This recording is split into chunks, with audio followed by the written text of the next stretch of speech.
Alors, je reviens sur votre livre parce que vous avez eu l'intelligence de l'argumenter de différentes façons. D'emblée, vous dites voilà, ça existe, le diable, Satan existe, Dieu existe bien sûr, et qu'il faut faire votre choix. En lisant ce livre, vous allez comprendre qu'il y a pas mal de prodiges qui se déroulent devant vos yeux, si vous êtes un tant soit peu ouvert, et qu'il faut choisir votre camp. Alors, choisir son camp, pour vous, c'est que systématiquement, à n'importe quel moment, la guerre est ouverte entre le bien et le mal. Sans arrêt.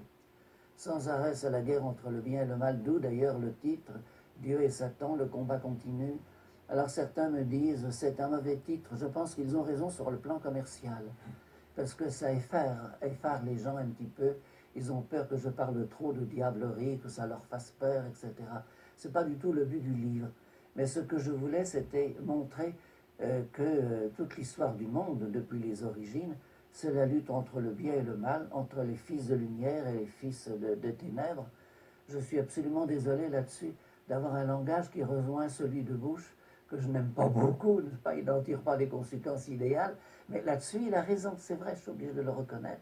Toute l'histoire du monde, c'est la lutte entre le bien et le mal, entre l'amour et la haine ou l'égoïsme forcené, ce qui revient au même. Le refus